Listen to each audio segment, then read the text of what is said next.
I'm here with the Blue Stones, Tarek Jafar, vocals, guitar, and Justin Tessier, drums. Thanks for joining us, guys. Thanks for having us. Thanks for having us, man. And brand new album, exciting stuff, your fourth studio album, Metro, described as a protagonist navigating a dystopian subway system.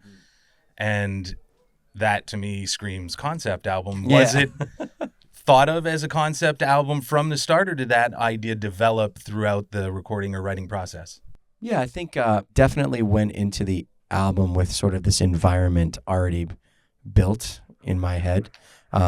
Just really inspired for the last few years over like a lot of modern sci-fi, like directors like Christopher Nolan, Denis Villeneuve, who's from Quebec for sure, and even TV shows like Severance, and like a lot of that sort of fed into the influences of this album. And then once you're in that headspace, you kind of just started writing differently.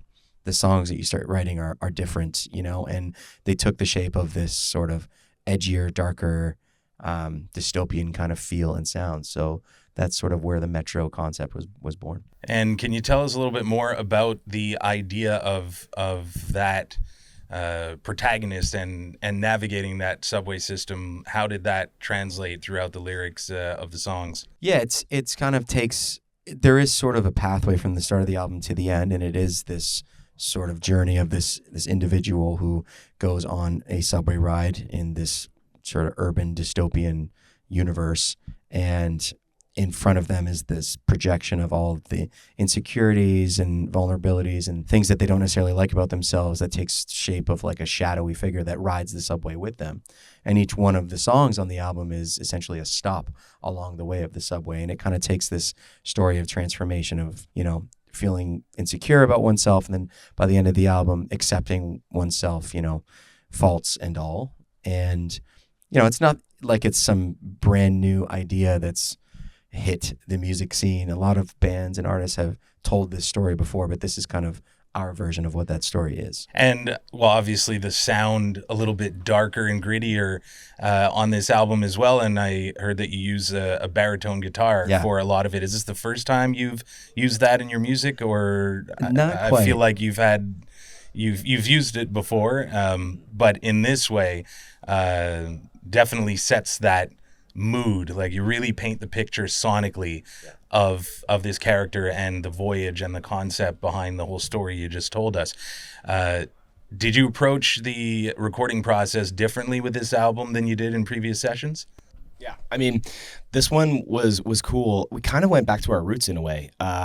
It was just the two of us and our producer, Paul Meany. He's from New Orleans, but he has like a spot, like a house that he rents to do a lot of like writing sessions, and he had never done a full length album there with just him as the producer. And so he was like, why don't we just go out there and kind of just like hole up? There's 2 bedrooms, one of them is going to be the drum room, and that's like where Paul slept. Yeah, it just got back to like just the 3 of us and just focusing on the songs, just really like living and breathing the writing, recording process. And it was all kind of lumped into one big process. So we would like wake up, Tarek would be noodling around on the guitar, and Paul's like, okay, that feels pretty good. Why don't we just chase this for a bit?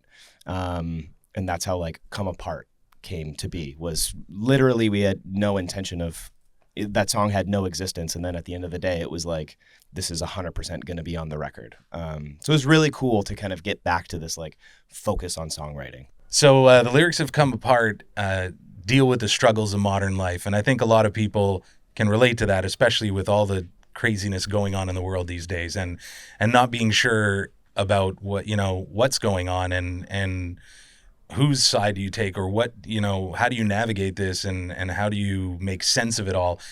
Was there any personal experience that you drew from in terms of writing the lyrics for Come Apart, or any of the songs on the album? Yeah, there's definitely bits and pieces of personal life that go into a lot of songs on this album. I mean, in particular, Come Apart, yeah, it's sort of the idea of like Death by a Thousand Cuts, where it's like the little minute issues that pop up in your life, taken individually, might not seem like a whole lot, but when you pile them all together, it sort of weighs on your psyche a lot. And, this whole idea of like waking up with a headache, it's kind of like you're starting the day behind, you're already behind. So it's it's definitely, I've woken up with a headache several times, and it's definitely drawn from this sort of personal feeling of like, you open your phone up and you scroll through something and you just can't stand what you're seeing, and you're always comparing yourself to somebody else, or you don't like what you see, or you wish you could be something that you see. And it's just all of that bundling up into what Come Apart is, which is just like, you feel like you just want to come apart some days. You just fall onto your floor and that's it, So yeah, it's definitely drawn from some personal experience. Well, I was gonna say, I'm sure everyone has had those days, surely. and can relate to it. So that's another thing, reason why it makes it such a great song. In terms of, you've just put this album out. You're in the middle of your Metro North American tour, which, congratulations, is a nice long list of cities and venues, and it's really nice to see you guys progress over the years.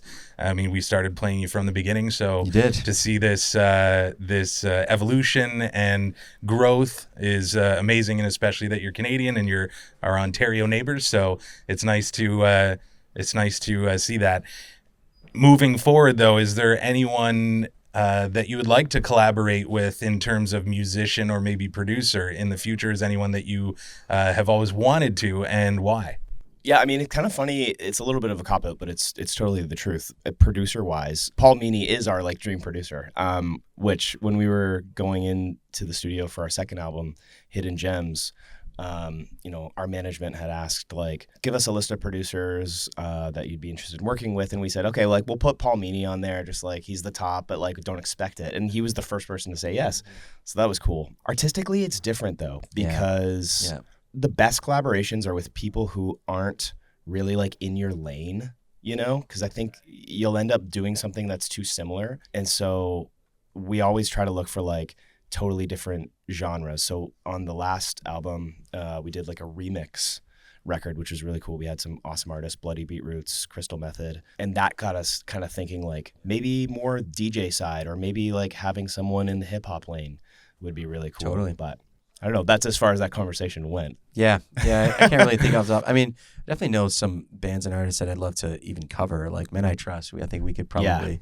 That would be sweet. That's a favorite of ours. Yeah. And I feel like if we were given the chance to do a pretty good cover of their music, that would be really cool. But yeah, collaborations, I don't know.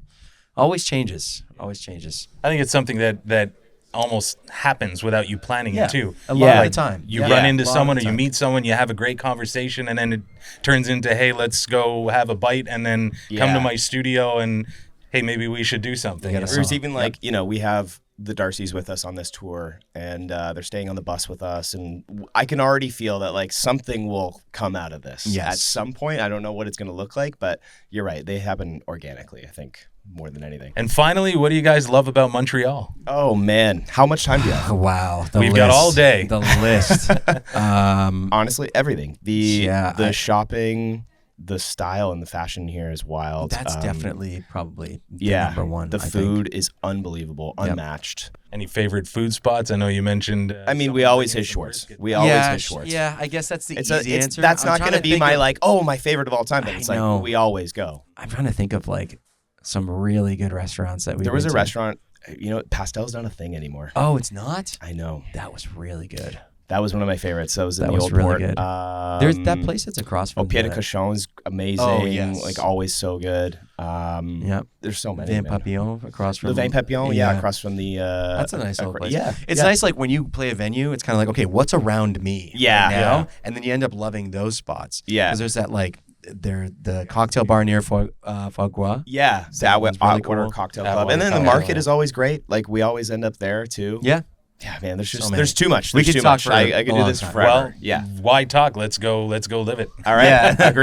Agreed. Thanks for sitting down with us, guys. Appreciate it. Thanks for having us. Good luck on the tour and with the album and moving forward too. Thanks, man. Thank you. Cheers.